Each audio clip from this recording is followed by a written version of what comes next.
Co roku Pomorze Zachodnie plasuje się w czołówce regionów Polski najchętniej odwiedzanych przez turystów.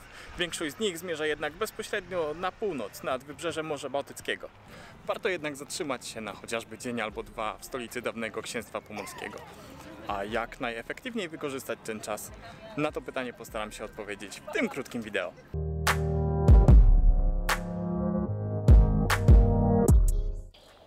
Będąc w nowym miejscu, w nowym mieście, zwiedzając, podziwiając fasady pięknych budynków, rozglądamy się najczęściej w górę i na boki. W Szczecinie jednak warto tak przewrotnie spojrzeć w dół.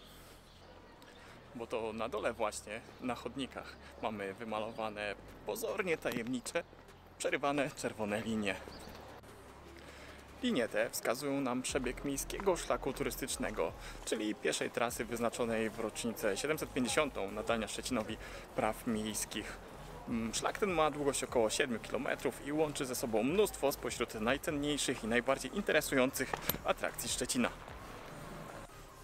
Myślę, że mógłbym się założyć, że znaczenia tych linii nie zna także mnóstwo rodowitych szczecinian. Teoretycznie szlak rozpoczyna swój bieg tutaj, przy dworcu Szczecin Główny. Myślę, że logistycznie jest to całkiem dobre rozwiązanie, bo swój przystanek mają tutaj nie tylko pociągi przyjeżdżające do Szczecina, ale też transfery z pobliskich lotnisk. Za rogiem tam jest też dworzec autobusowy. Niby na szlaku jest wyznaczony kierunek zwiedzania, pokazany na drodze strzałkami.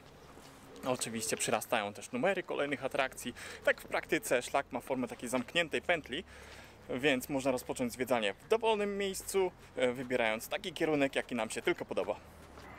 Na szlaku nie sposób się zgubić. Po prostu idziemy wzdłuż czerwonych kresek, wypatrujemy kółek z numerkiem w środku i po znalezieniu takiego szukamy tabliczki takiej jak ta. Idąc szlakiem zobaczymy te oczywiste atrakcje, jak na przykład monumentalne wały Chrobrego, u stóp których odbywają się finały wszystkich regat w Szczecinie, ale też takie zakamarki, do których intuicja podpowiadałaby mi, żeby nie wchodzić. A tam między blokami jedyny zachowany fragment średniowiecznych murów miejskich.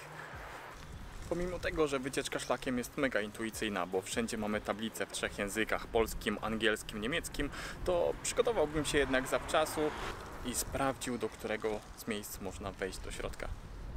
Z miejsc wartych zobaczenia od środka polecałbym na przykład wjazd na szczyt katedry Świętego Jakuba, wejście do komnat zamkowych albo na wieżę dzwonów na Zamku Książąt Pomorskich, czy Muzeum Historii Szczecina mieszczące się w ratuszu staromiejskim. Link do strony z wylistowanymi atrakcjami w opisie filmu. Liczba punktów na trasie miejskiego szlaku turystycznego zmienia się, a to głównie za sprawą nowych inwestycji, tak jak Filharmonia, którą teraz mijam, czy Centrum Dialogu Przełomy. To są rzeczy względnie nowe, ale też renowacje, jak na przykład trafostacja sztuki. Więc spacer miejskim szlakiem turystycznym polecałbym 3 typom osób. Pierwszy, czyli osoby, które są pierwszy raz w Szczecinie i nie za bardzo wiedzą, co tu można zobaczyć. Drugi, osoby, które mają mało czasu, gdyż szlak ten jest w stanie dostarczyć całkiem spoko namiastkę tego, co tutaj mamy w Szczecinie. I trzeci, to tak już z przymrużeniem oka, lokalcom, którzy twierdzą, że w Szczecinie przecież nic nie ma.